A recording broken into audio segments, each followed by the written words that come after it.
Monday morning. We're back in the library studio. I am your host, Craig Winn. We're going to continue our series where we're trying to understand the picture that was painted in the last mashal. It is Proverbs 31, and it was remarkable in that it is about our king, the Messiah, the chosen one, the man who ultimately became our savior by fulfilling Pesach, Matzah, and Bikuwrym in 33 CE, the very man that was counterfeited to create the myth of Jesus. He had a really low moment in his life, and so he needed an intervention. Yes, it is true that the Son of God and the Messiah was a really bad boy. He, in his pursuit of Bathsheba, not only took a married woman's to be his and impregnated her, but then he schemed to kill her husband so that he could keep her. And God did not like that one little bit and dressed him down, and they engendered a serious timeout for bad behavior. And it was during that period that our king, who, in the psalm that he revealed after God's dressing down, where God said, what you did was a total rejection of who I am and my testimony to you, my instructions to you.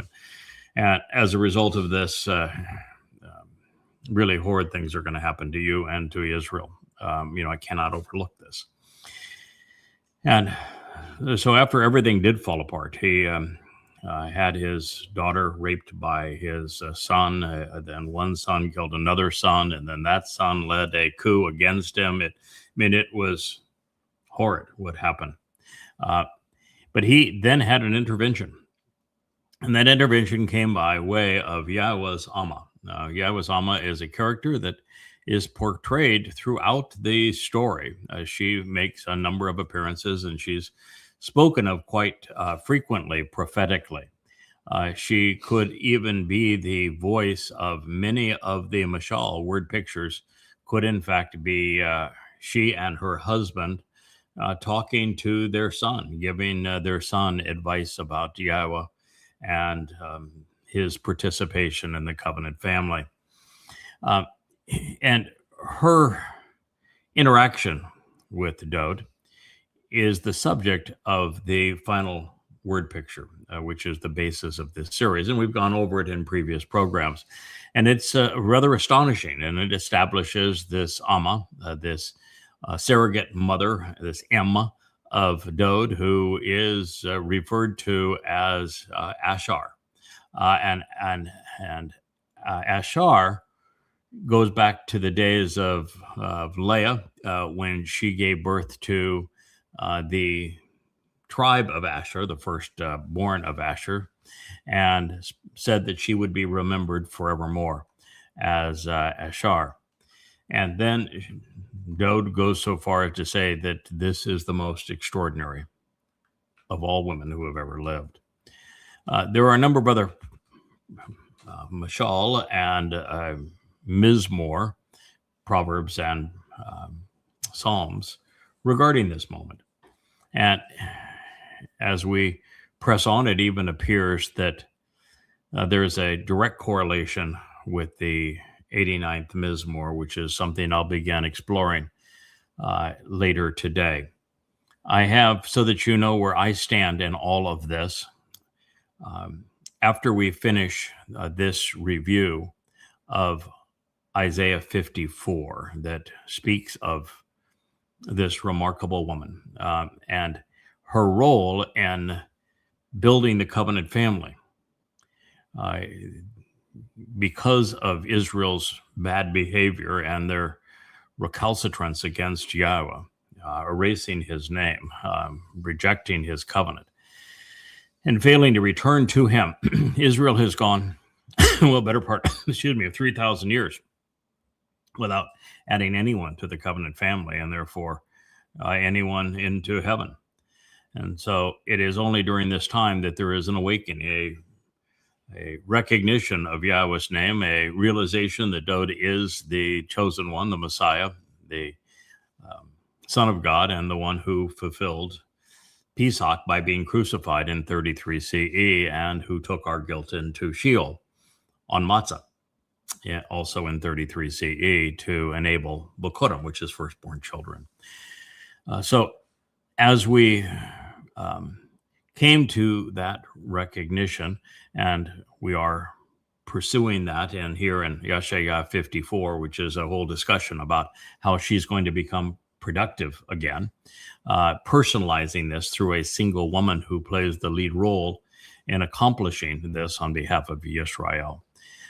From there, we are actually going to jump into what is the darkest episode anywhere in the Torah, prophets, and Psalms. It is Second Shemuel 11 and 12.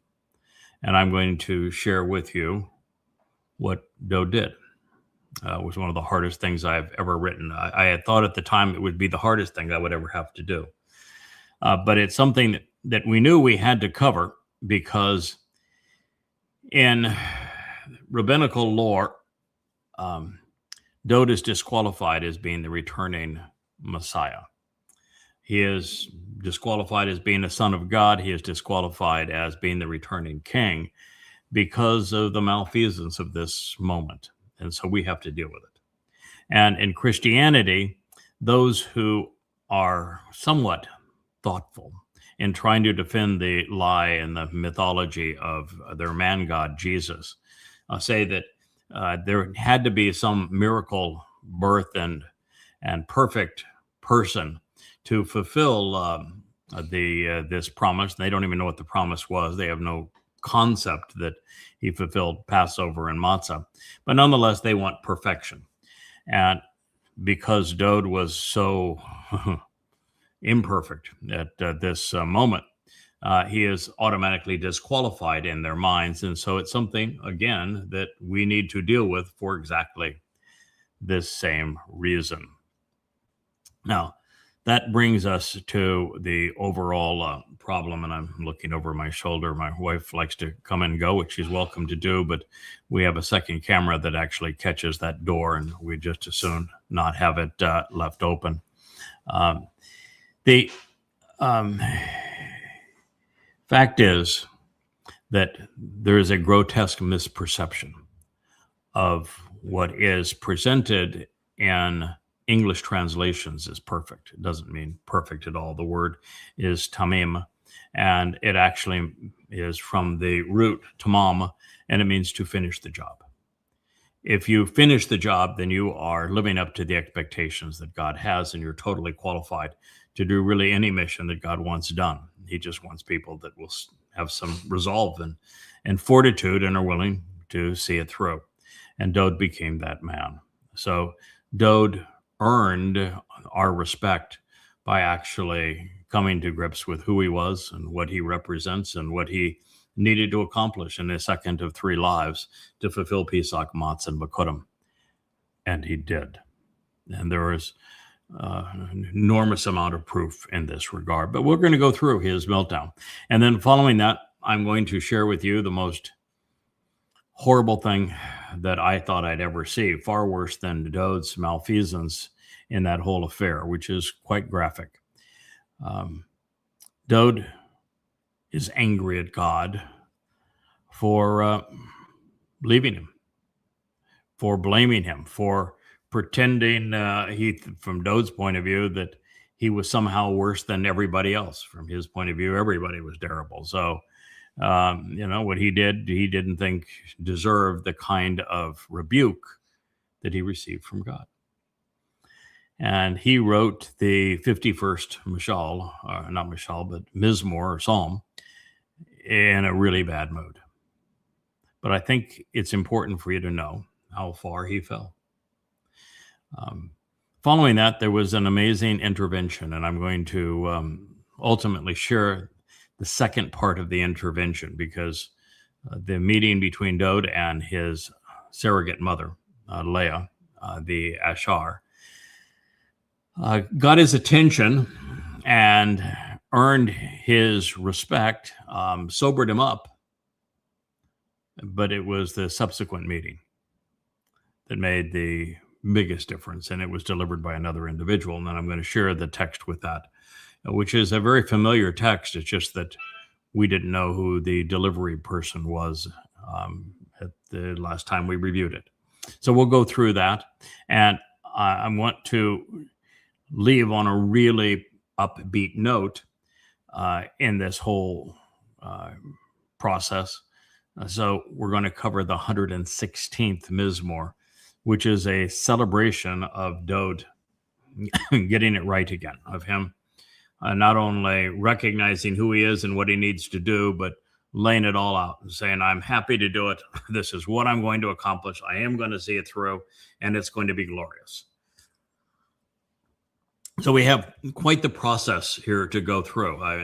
When we encounter something that is profound in terms of what it adds to our understanding of God's story, I don't like to tease. My view is, if God's going to take the time to tell us something that's this insightful, this compelling, the least we can do is see it all the way through and understand all of the implications. And that's precisely what we're going to do. So I want to pick up the story where we were in our last program. This would have been on Friday evening. And it reads, during a brief moment of time. It's kind of funny. From God's point of view, I'm sure it was. Could have been the blink of an eye. And in reality, it was a very, very long time, thousands of years. But, time doesn't move the same for all of us. And the seventh dimension, time is whatever you'd like it to be. So during a brief moment in time, it's Ba Rega, and a disturbing instant, and for a little while, as trifling and unworthy, and Israel certainly had become that. God says, I left you, Azab. I rejected and I released you. It's important for us to understand, because Jews have a tendency to think that God is still protecting them, that God is right there with them, that they can go to their western wall and bob their heads up and down and put a piece of paper between the cracks, and God's listening to their prayers, and that he is involved in their day-to-day lives. And nothing can be further from the truth. God's very clear. I left you. I mean, Azab is not a word that anybody has any trouble trying to translate. It means to reject, to release, to forsake, to abandon. It's pretty clear cut. I wrote a whole book on Azab because that's the nature of the prophet Hosea. The whole story from beginning to end in Hosea is about being divorced, God forsaking and rejecting Israel for cheating on him religiously. So here, during a brief moment in time, which turned out to be thousands of years, I left you, I Azab, but as a tremendous favor and sign of great compassion and mercy, I will gather you in a harvest. So this, they talk about telescoping, the idea of you take this big, huge story and this big swath of time, and God says, there it is. You were really, really bad, and I divorced you. I left you because you were unworthy and just worthless, insufficient, and inadequate. And now, well, as a tremendous favor and sign of great compassion and mercy, I'm going to return and gather you in a harvest. That harvest will be next. The harvest will be Shabuwah, followed by the gleaning of Taruwah, followed by the purging of the religiosity of a remnant of Yisrael on the Shabbat of Taruwah and year 6000, 2033, with the sacrifice of the Adamah Parah, when then 10 days later, with the people purged and prepared, they'll witness Yahowah return with the Messiah, his beloved son, Dowd. So that is what is being described here. Yeshaya, Isaiah 54:7. So there were a number of rega, disturbing instances that served to sever the relationship between Yahowah and Yehudim, and these became particularly frequent, very antagonistic. and increasingly deplorable during the Exodus. Ultimately, the divorce proceedings were made manifest in Hosea when Yahowah rejected Israel for forsaking his Torah guidance and his Beryth relationship so that they could continue to be religious. And so it is only as a result of God's nature that this separation can be reconciled. But even then, this great favor to us as an unmistakable display of his compassion and mercy will only occur when Israel Shuwb for Shuwb, when they return to him. So God is on record saying that he is committed to gathering Israel in one last time, and he will collect a remnant of his people from around the world on Taruwah. This will be following the Shabuwah harvest, some 7 years after it. Some of these individuals will be harvested, others will be purged of their guilt when God brings them around the Temple Mount from around the world so that they might benefit from the sacrifice of the Adamah, all with the same objective.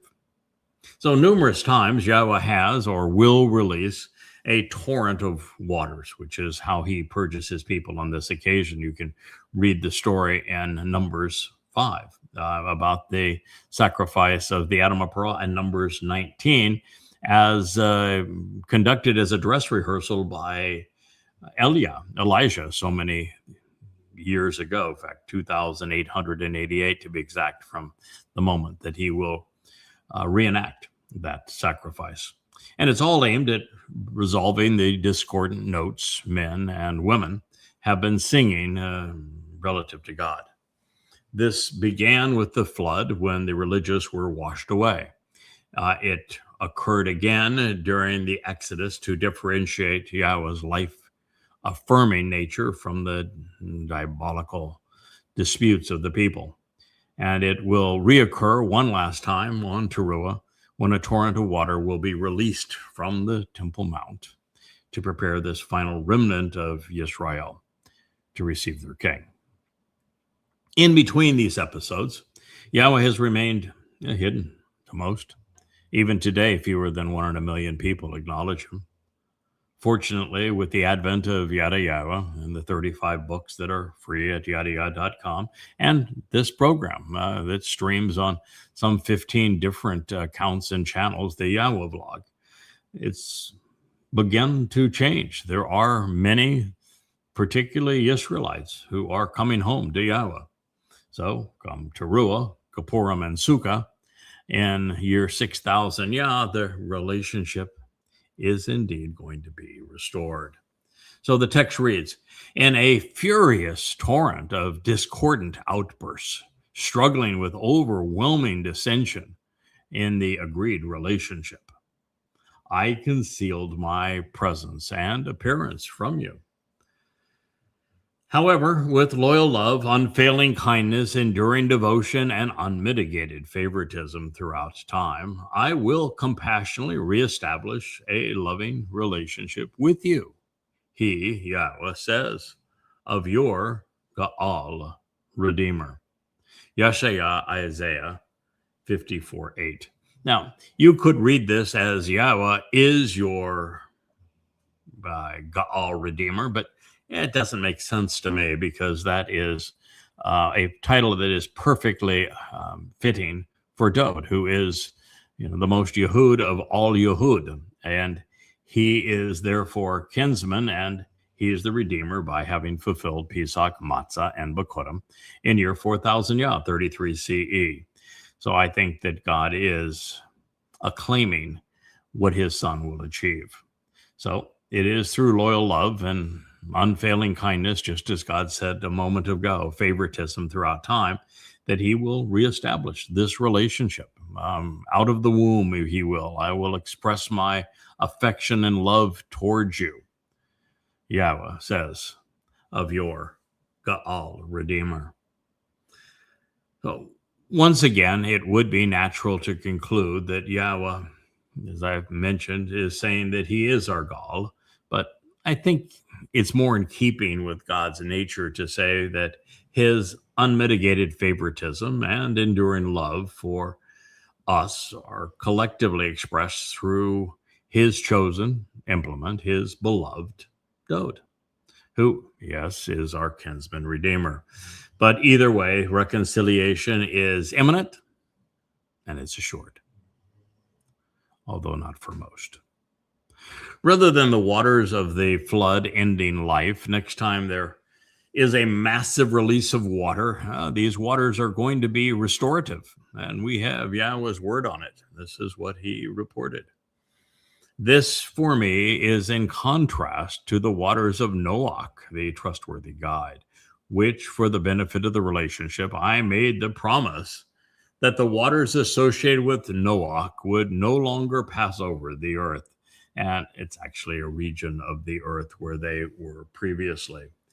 In this way, therefore, I made a promise to restrain from being provoked to anger against you and from rebuking and reprimanding you. Isaiah 54:9. Well, God does a lot of reprimanding, but he seems to be very incensed by Israel's horrid behavior. But he did not combine that with a release of floodwaters. So in this way, the statement is consistent with reality.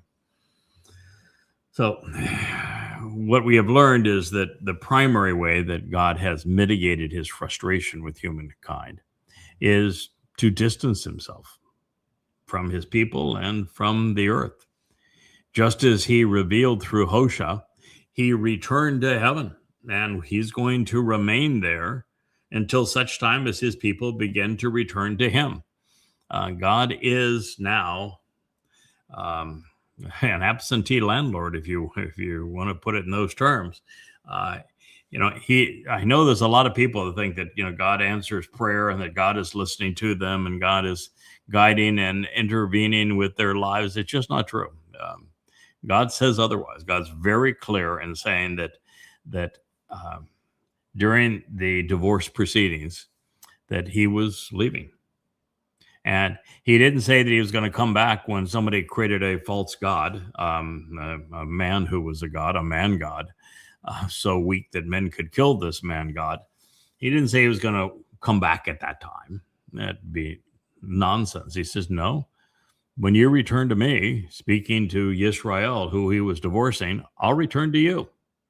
It's the message that we read in Yirmiyah 31 with the reaffirmation of the covenant between Yisrael and Yehudim, that God's going to reaffirm it, but he is not going to do so until Yisrael returns to him. It is Shuwb, which is return for Shuwb, or no Shuwb for you.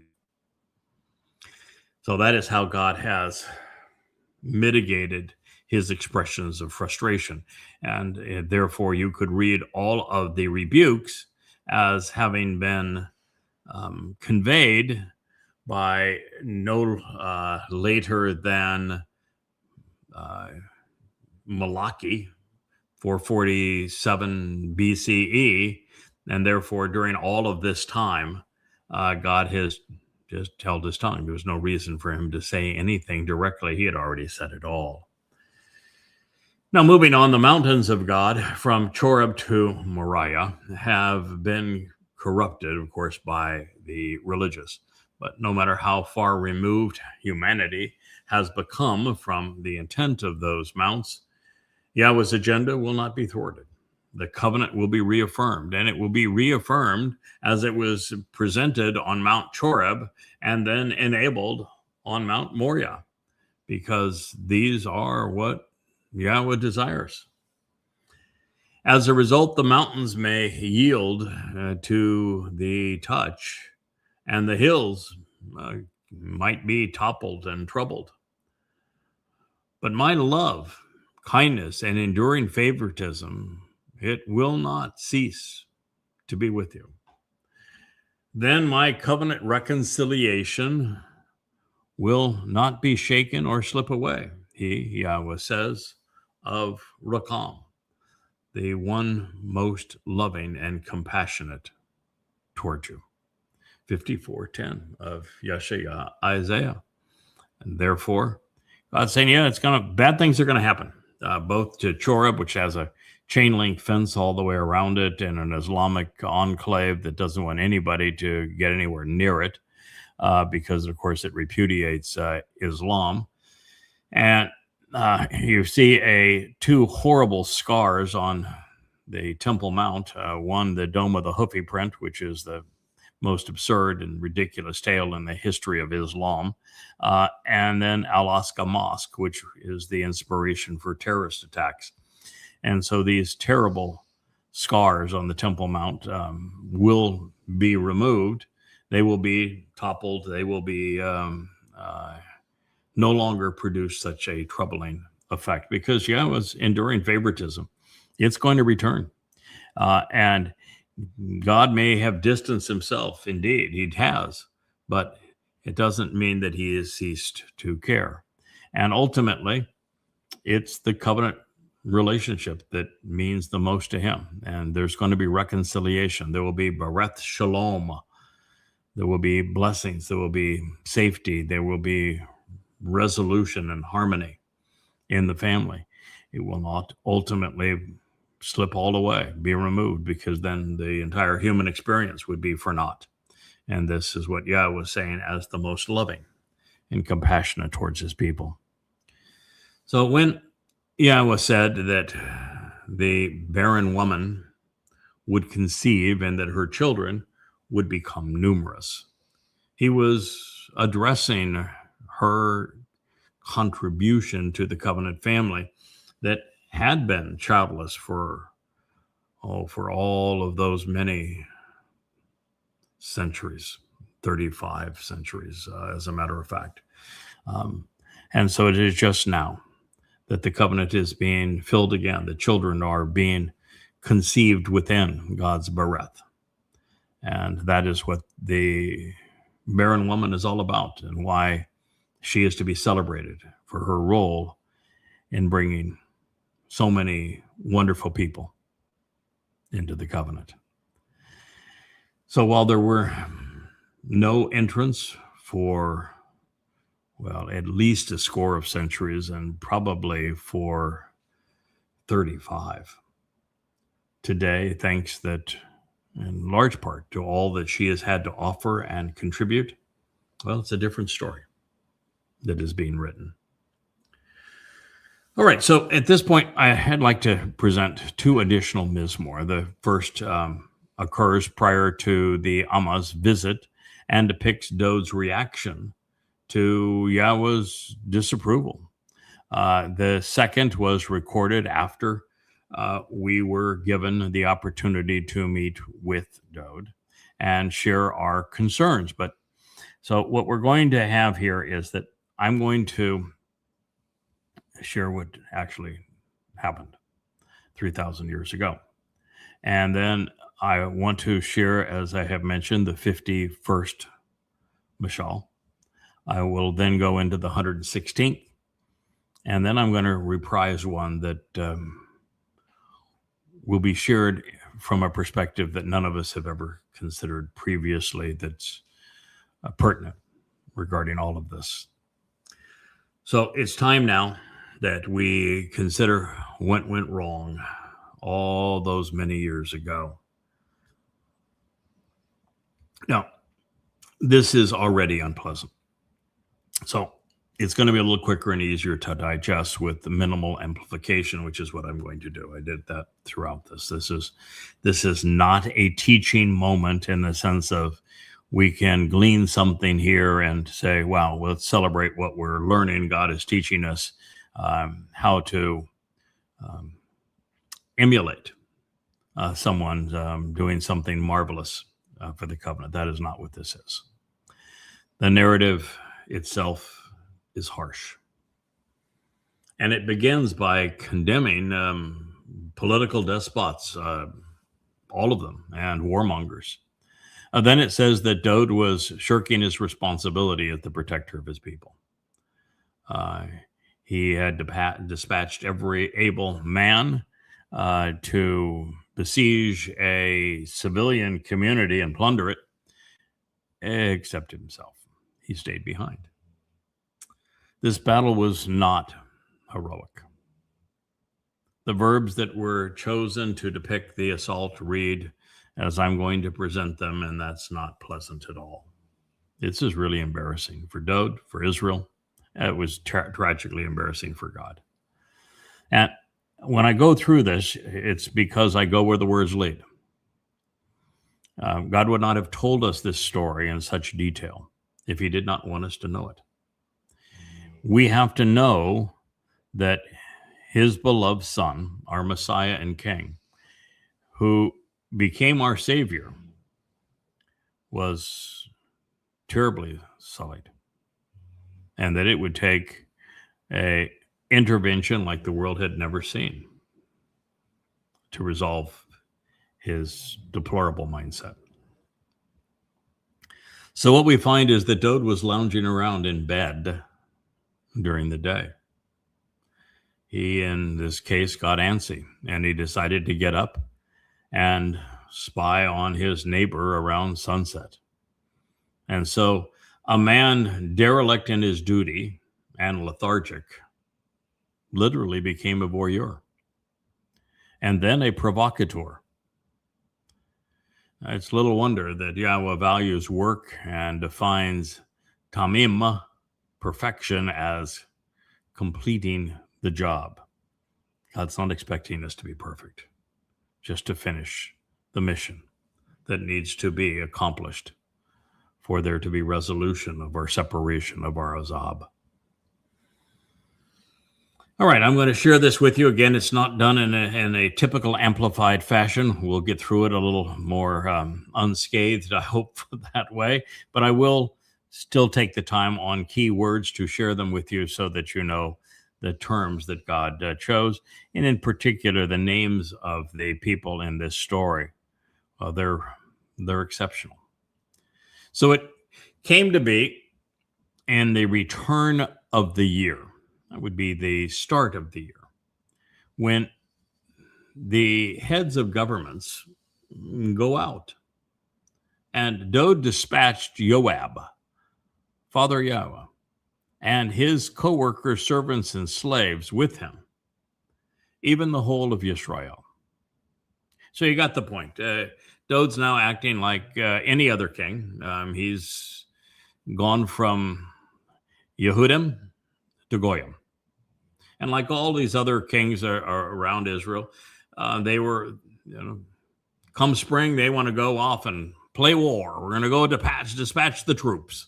And in a kingdom, one person has free will and everybody else is subservient. So everybody in a kingdom is essentially a slave. They're a servant of the king. And so that's what Israel had become. Now, I have said this before, and I appreciate Yahowah affirming this in the introduction to this story. Men and women are capable of being good or bad, and usually both individually. But collectively, humankind is always bad. Every story of every significant institution, nation, or empire is that they have done this very thing. They've dispatched armies to plunder their neighbors, to enslave people, to deprive most people of their rights. And so the larger the institution, the religion, the nation, the empire, the more power is concentrated with one person, as they are in all monarchies or any communist country, the worse they become. We're witnessing this in America now with the concentration of power by Donald Trump, who was demonically inspired. And with his every word and deed, America becomes more despicable. So it came to be in the return of the year when the heads of governments go out. Dowd dispatched Joab, Father Yahowah, and his co-workers, servants, and slaves with him, even the whole of Israel. And they ravaged and they destroyed, corrupting and ruining, even spoiling and laying waste to the sons of Ammon, which means everything pertaining to people. So they laid siege to Rabbah, which means greatest, while Dowd remained seated in Jerusalem, the source of guidance on reconciliation. That was worth mentioning. This happens to be from Shemuel, Listen to God, Second Samuel 11:1. That was worth mentioning because of two things. Previously, when there had been a battle to fight, Dowd led the fight. God protected him with Malach, and he led by example when it came to defending Israel. I'm not sure this was a defensive battle. Sure, the Ammon were harsh on Israel, but they were going off trying to plunder them and ruin the city. And this time, Dowd didn't go. He stayed at home. And that's uncommon in this time where the heads of empires went out. They led their militaries. It's the thing that pharaohs, for example, have got depicted on every graphic wall as they're leading the charge. Now, certainly they weren't in the front, but they were still with the troops and leading the troops in battle. Dowd was not. That is not a way for a king, particularly at this time, to earn the respect of his people. Go ahead, make it current. It would be like President Bonespur having 6 exemptions from military service during the Vietnam period on a lie, and then sending the troops out to be pirates and thugs and murderers and all manner of bad behavior. So it happened during evening time, around sundown, when Dowd arose from his bed. You catch that? Dowd got up off of his bed as the sun was going down. This means he had been in his bed during the day. His troops, all of Israel, it says, were out fighting, and he was lounging around in bed during the day. Now, if you want to compare that to God's frustration with Adam, which had been 3,000 years prior to this, for being lethargic and not engaging, we have the same situation, do we not? Oh, this is hard on Dowd, and I'm going to be hard on him. We're going to tell it like it is. I'm not going to pull punches. So this is the man I've come to love and respect more than any other, but he was very, very bad at this time and for a while thereafter. And so we need to deal with it, and we need to acknowledge how bad it was. So he was walking on the roof of the king's house as he saw a woman bathing from the top of the roof. The woman's outward appearance was very good, especially pleasing and desirable. 2 Samuel 11:2. He made this decision based solely on the way she looked as he was spying on her after napping during the day, as his troops were fighting for their lives. Then Dowd, he set out and he inquired about approaching the woman. He asked, "Isn't this Bathsheba, promised daughter, the daughter of Eliam, we are God's people, and the wife of Uriah?" Yah was light. The Chitty, which means fearsome. She wasn't even a Yehud. So, Dowd dispatched Malachim.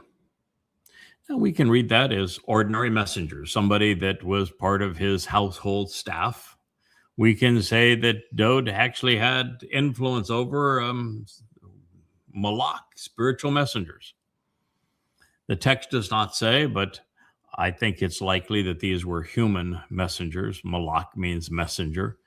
The fact that the term is normally used in conjunction with the heavenly host does not mean it has to be all the time. But it's an interesting choice of words, is it not? He dispatched malachim, messengers. Now, keep in mind, he's already done the reconnaissance. He's gone out and he's verified that this woman that he saw naked was the wife of a man named Light of Yah. So he knows what he's doing. There is no mistake here. He did that himself. Then, rather than going and grabbing her himself, he's dispatched messengers. And he grasped hold of her and took her. So he's out now with at least two others. And the first thing he did is lakak. He grabbed her. He took her. And she was brought to him, and he lay with her, sleeping with her. No chit-chat. No getting to know her. No romancing. No candlelight dinner. He saw her. He inquired and learned that she was another man's wife. He went out with Malach and he took her. Then, well, euphemistically, he slept with her, but I don't think there was much sleeping. Do you? Wham, bam, thank you, ma'am, is what it looked like. I'm not sure there was a thank you, ma'am, but the rest of it is true enough. Now, she had been set apart from having been unclean and defiled, even offensive and unacceptable. Therefore, she returned to her house. Shemuel listened to God. 2 Samuel 11:6. What do you think God's saying? She had been separate for having been unclean and defiled, even offensive and unacceptable. Therefore, she returned to her house. Then the woman and wife became aware that she was pregnant, and she set out so that she could inform Dowd. And she said, I'm pregnant. Listen to God, 2 Samuel 11:5. What happened with the great Gabor, the courageous defender of his people? Dowd went from lounging around to sleeping around while his people were plundering a neighbor on his orders. He came to Jerusalem with 10 concubines and 7 wives, and we're told that he had already added considerably to both, even before spying upon and lusting over the site of Bathsheba. He was fully aware that she was the daughter of a good man and the wife of an even better one, a soldier no less, who was out risking his life for king and kingdom. Getting past the realization that Dowd has sent everyone off to war while he spends the day in bed, we're told that he dispatched malachim. I don't know if these are spiritual messengers, as the title would normally imply, or just human messengers, but to retrieve the wife of another man for a sexual liaison. Now, I'm pretty sure no matter what's your definition, that's not part of their job description. He compromised them too. There was no small talk, no going out for lamb and matzah. Just slam, bam, no thank you, ma'am. Now you can make of the resulting nomenclature what you will. But it's important that you know, because we were told that the normal word for menstruation, nida, was not used. She wasn't having her menses. Nope. What was used instead was Tuma. And it says that Bathsheba was ethically, religiously, or sexually defiled and impure. It wasn't the time of month. It was her prior activity. So also telling in this regard, it is very rare for a woman to conceive immediately after her menstruation, because ovulation typically occurs 12 to 14 days before the next period, and sperm seldom survive more than 5 days in the reproductive tract. So had she been on her period, if that's how you want to read Tuma, which is really inappropriate because it speaks of ethical and religious sexual defilement, not nida, menstruation, she couldn't have gotten pregnant under those circumstances. And that, of course, leaves the door open for other possibilities, none of which are particularly kind to Bathsheba's reputation. Therefore, while Bathsheba was pretty, she was far from good. We do not know the nature of her indiscretion, but it was sufficiently concerning that she was trying to wash away the incriminating evidence, physically or emotionally. And what happened next is tantamount to abduction and potentially worse. Dowd ordered envoys to Lachish grab hold of her, at which point the king, Lachish, took her, with the subject going from plural to singular, so he individually grabbed her. Now, there was no opportunity for or request for consent. The facts and evidence are that he spied out on her. He established her identity. He sent staff to abduct her. He then personally grabbed hold of her. He had sex with her, which is to suggest that he might as well have raped her.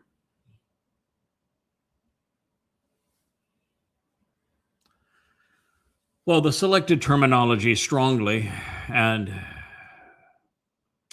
immediately suggests and infer that this wasn't Bathsheba's first affair.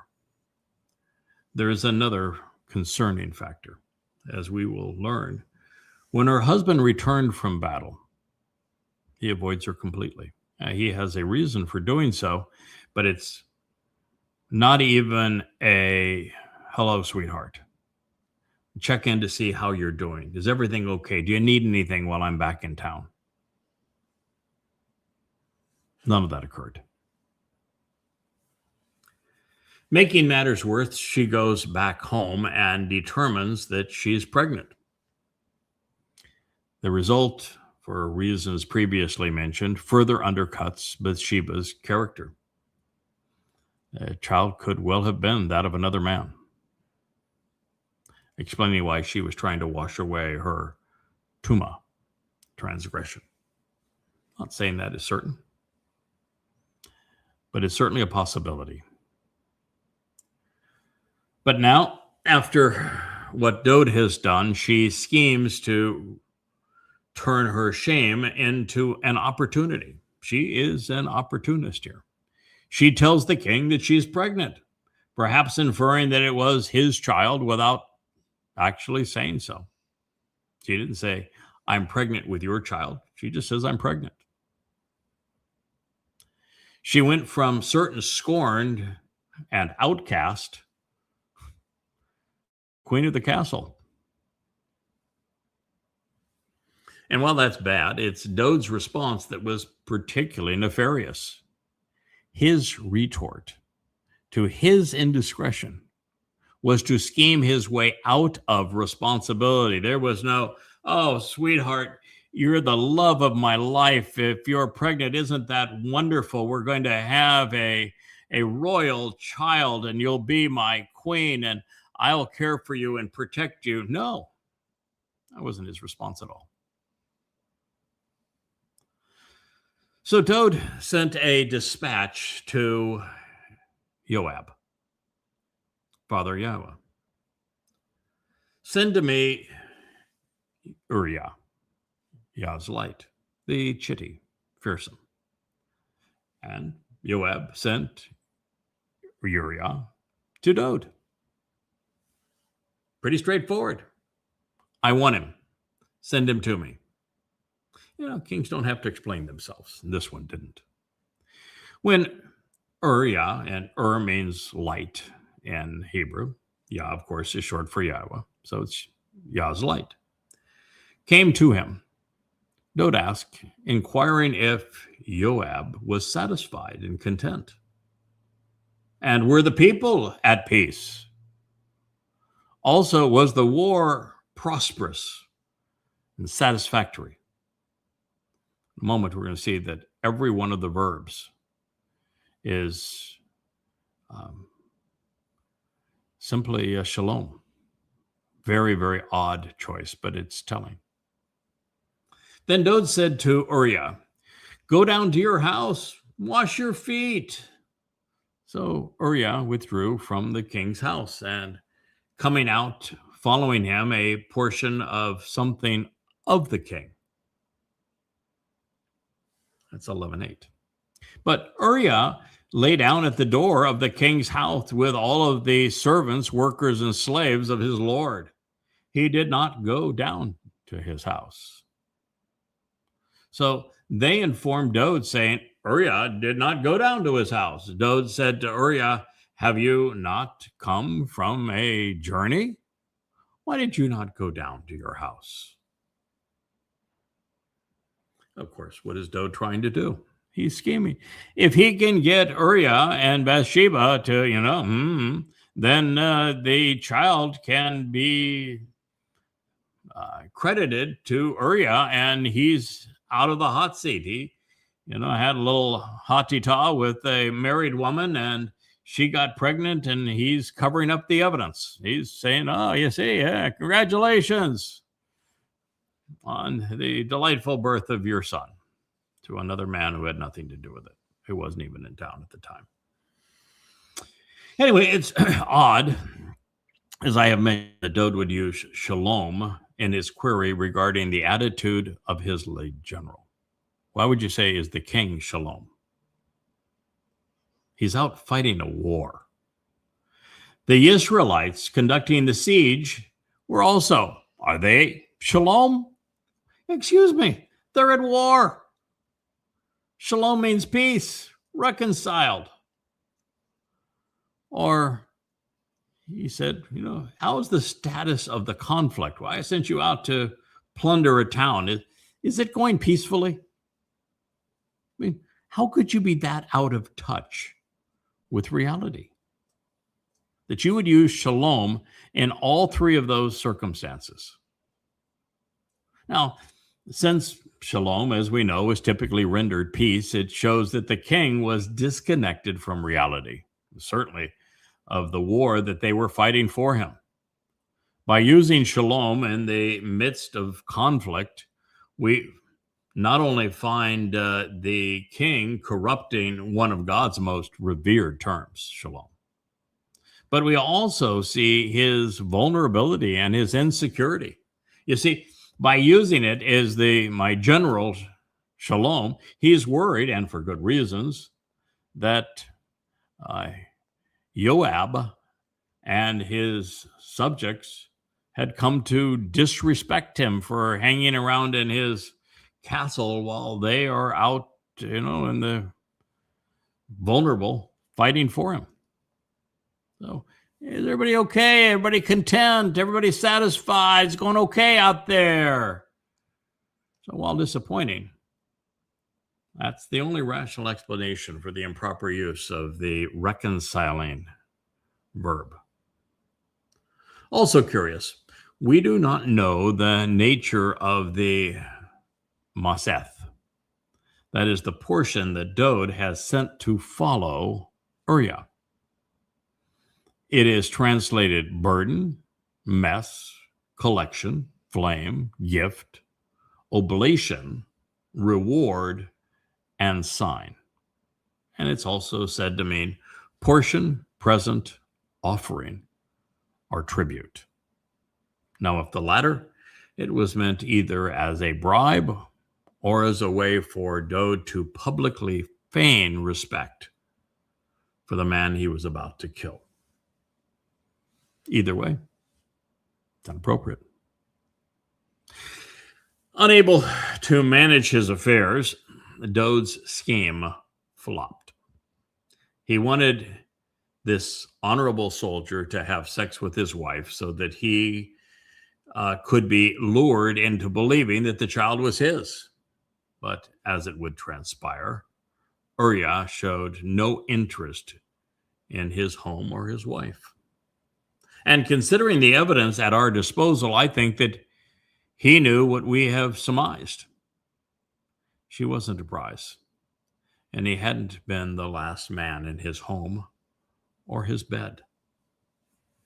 Had he gone home, I think that sparks would have flown, but not of the loving kind.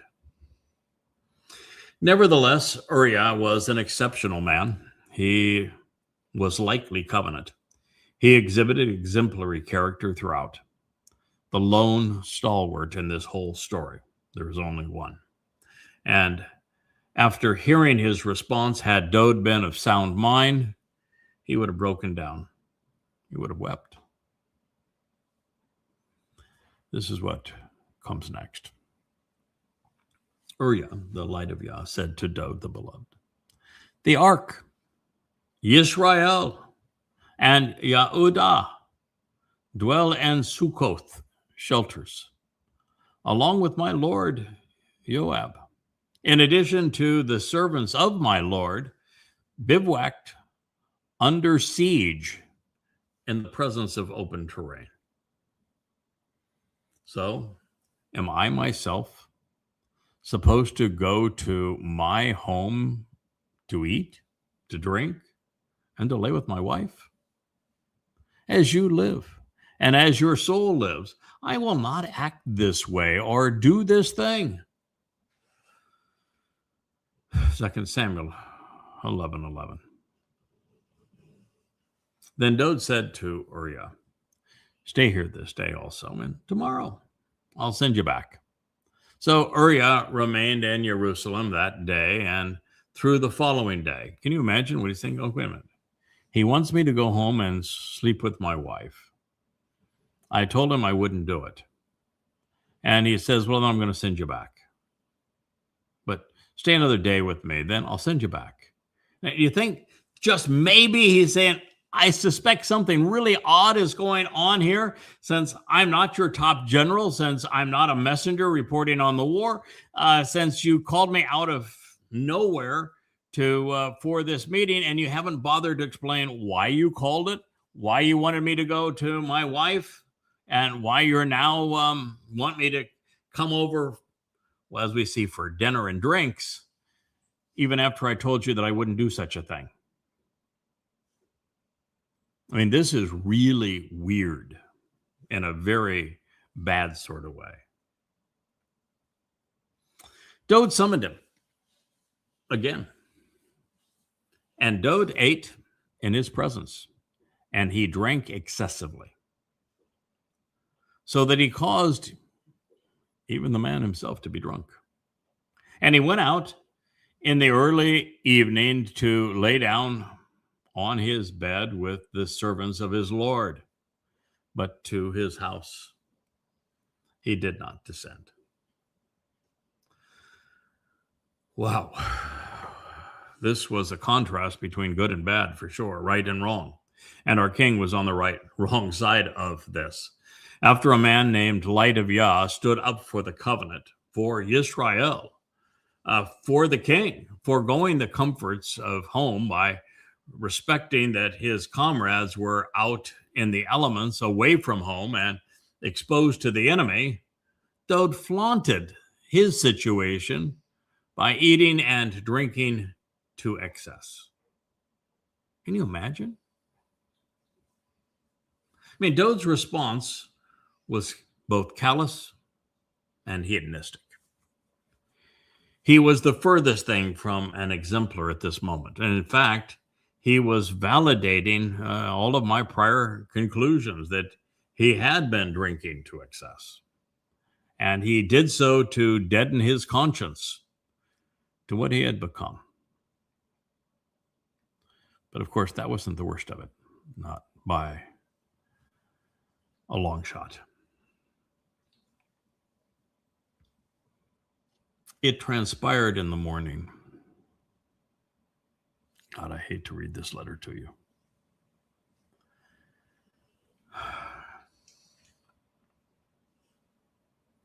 Dowd wrote a letter. It was written to Joab. It was sent by the hand of Uriah. In the letter, he wrote so as to say,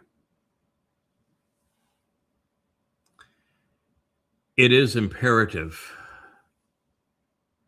that you, Yahowah, ascribe to and permit this.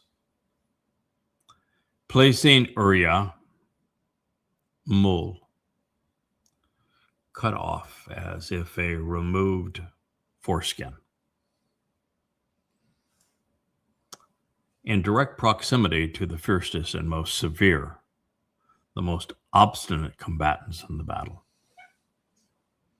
Then retreat from him, turning on him from behind his back, so that he will be struck down and wounded, then die." Samuel listened to God.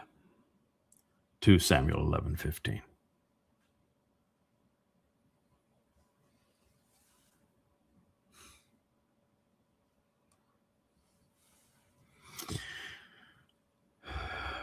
You probably noted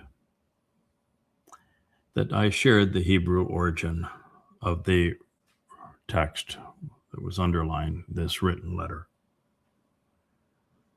including both Yahab and Mul. And I did so because I wanted you to know that I'm accurately reporting the bad news. Dowd wanted Uriah, the light of Yah, snuffed out and tossed away, like one of the 200 Philistine foreskins he used to acquire Michal from Shabuwah. And he was insistent that Joab, father of Yahowah, bend his will to his own, and not only permit this atrocity, but participate in it, making Joab an accessory to murder. Makes my stomach churn, my head throb. It's heartbreaking. So it came to be, as Joab was observing, closely examining, and carefully considering the approach to the city, he assigned Uriah, the light of Yah, to the place where he knew that the most physically strong and vigorous men would be there. When the men came out of the city and fought against Joab, and some of the people among the servants of Dowd fell, then Uriah the Hittite, he also died. 2 Samuel 11:17. Many men were deliberately sacrificed and died. including one who was essentially assassinated, so that a cowardly, self-indulgent, debauched drunkard could add another man's wife to his harem. The crown of Israel had clearly lost its luster. A once good man had fallen and no longer had the capacity, moral fortitude, or resolve to get back up. Now, in his defense, he had been exemplary, even brilliant. From 8 years old to 56 years of age. He was one of the most heroic characters for 48 years before squandering the most burnished of all human resumes. Let's put this in perspective. Abraham, by contrast, was really never brilliant and all too often ignoble. The same can be said of Yishak, Jacob, and Esau, even of the 12 sons of Israel. Moshe didn't last a year before he begged God to kill him. So Dowd had set an endurance record of 48 years in the spotlight before jumping out of it. At 24 years under that same scrutiny, which is all that I have invested, I have empathy for the difficulty of the situation he was in. I'm only halfway to what Dowd managed to achieve in terms of longevity. And perhaps it is this unique perspective that gives me the ability to push through this darkness and to reestablish the light which had once shone so brightly, especially knowing that the fate of the world rests on rekindling it and then reestablishing it. Yahowah was, as we shall soon see, badly hurt. He's extremely disappointed. But deep down, God also knew that he had tried and failed when representing himself. He had grown resentful, then vengeful, and would even withdraw. He would allow his people to suffer unimaginable heartache and abuse, and he would cause even many to die. And so while Yahowah's indignation was righteous, and while he never compromised on his moral integrity, in some ways, like son, like father, both tried hard, were virtuous, and then, gave up after a long while. God remained virtuous, but he certainly gave up. So this is what makes the job that Leah and I are trying to accomplish and will fulfill all the more remarkable and compelling. It is why there are upwards of, well over 1,000 prophetic references now that we're examining them regarding this specific mission, and likely so many more. It's the essence of the last mashal. It will be the subject of the greatest of all songs. So moving on with the story of Dowd's midlife crisis, we read, Then Yahowah sent a dispatch to tell Dowd all of the matters related to the war. So Joab is telling Dowd what happened. And he instructed the Malak, this messenger, saying that when you have finished the entire report pertaining to this battle and this war, while you're speaking to the king, if it comes to be that the king's Tuma, venomous fury and toxic rage, rises, escalating before you, And he says to you, on whose account did you approach the city to fight? Why were you unaware that they would shoot arrows from the wall? Who struck Amalek? My father is king, the son of Yarbusheth. I strive to confuse. Was there not a woman to cast upon him a chariot mount and millstone from the wall so that he was killed in or with Tebets conspicuous? So why did you approach the wall? Then Joab told the messenger, you should say, your servant, Uriah, the light of Yah, the chitty fearsome, is dead.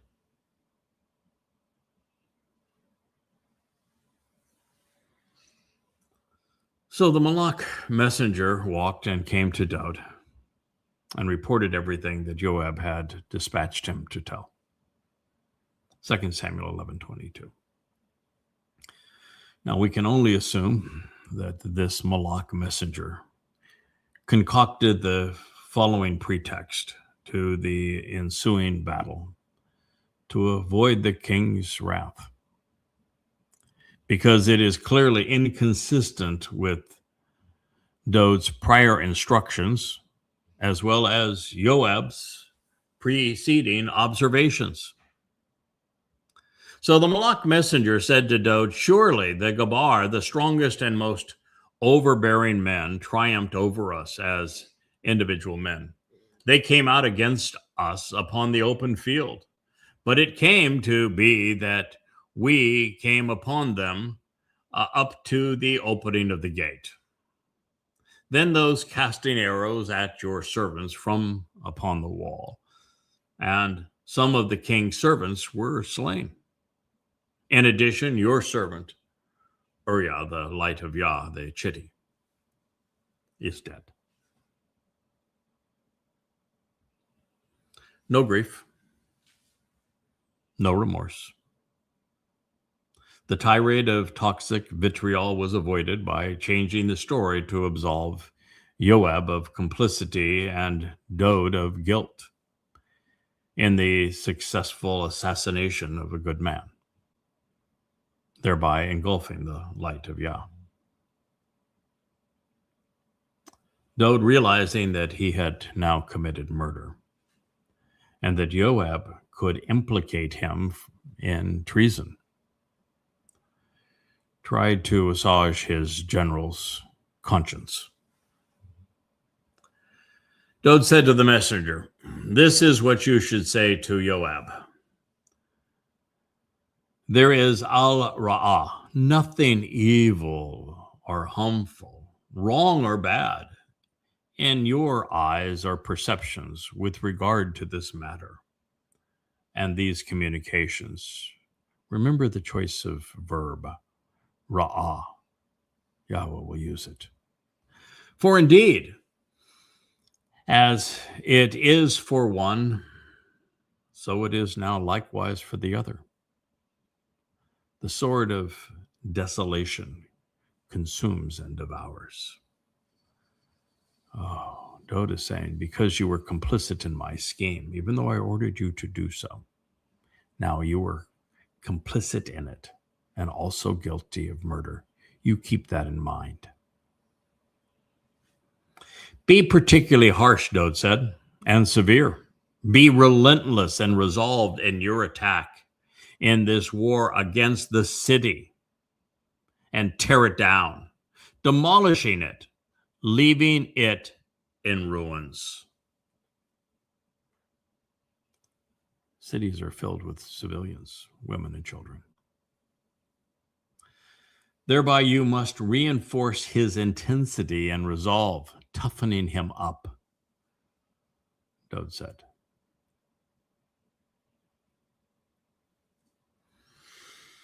Well, I can tell you that was 2 Samuel 11:25, and as I read through this, I am grateful that Yahowah waited to this time, 24 years into our mission together,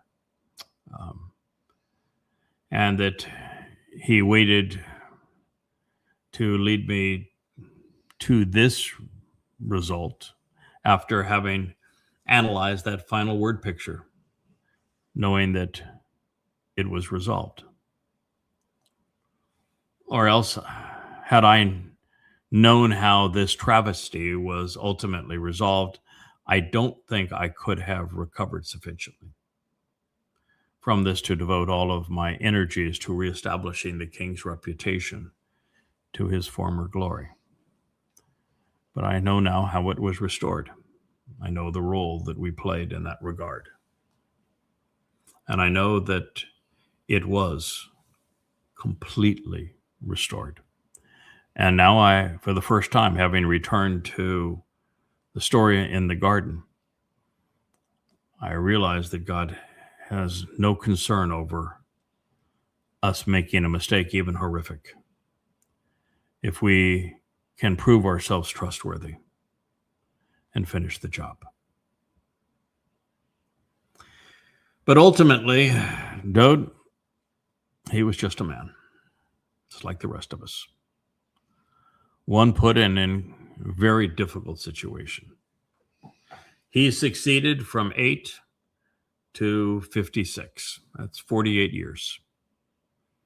Before spending the last 14 or some portion of them embarrassed and isolated, slicing himself down from exceptional to ordinary with the sword of his own tongue. Ultimately, he would be inspired to fulfill Pesach, Matzah, and Bikuwrym, more than making up for lost time and lives. But someone else would have to be brought into him for him to finish the job. He, like Moshe before him, couldn't complete it without intervention. It's hard to imagine, indeed, stomach, that the man I've come to know and admire through his Mizmor and Mashal, as well as through the eyes of his father who loved him, fell this precipitously.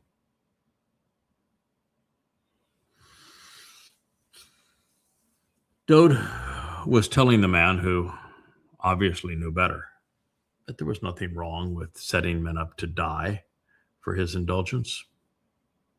The most heinous and appalling episode in his life wasn't to be perceived as evil, as raw, much less even wrong.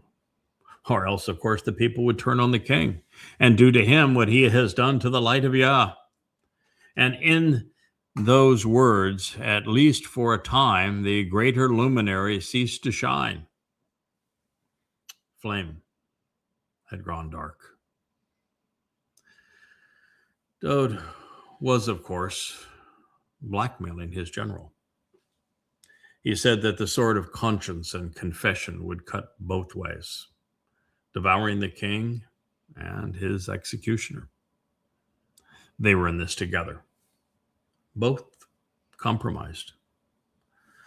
Then, for bad measure, the man who was lounging around, drinking to excess, sleeping around, said to the man wielding his sword that he should man up, intensify his resolve, be fierce in his demeanor. He was to rule through terror, tearing down and demolishing a city, leaving it in ruins. The most Yehud of men had become a run-of-the-mill goy. He was what Yahowah had told his people to avoid. And so it would take a goy, acting like a Yehud, to save the savior of Israel and the planet, along with a very able assist from a woman, his wife. There's more to the story, and we will share it in the next episode of the Yahowah blog. I thank you for listening to the most painful presentation we have made thus far, although it will not be the most painful of all, because that is next. Good day.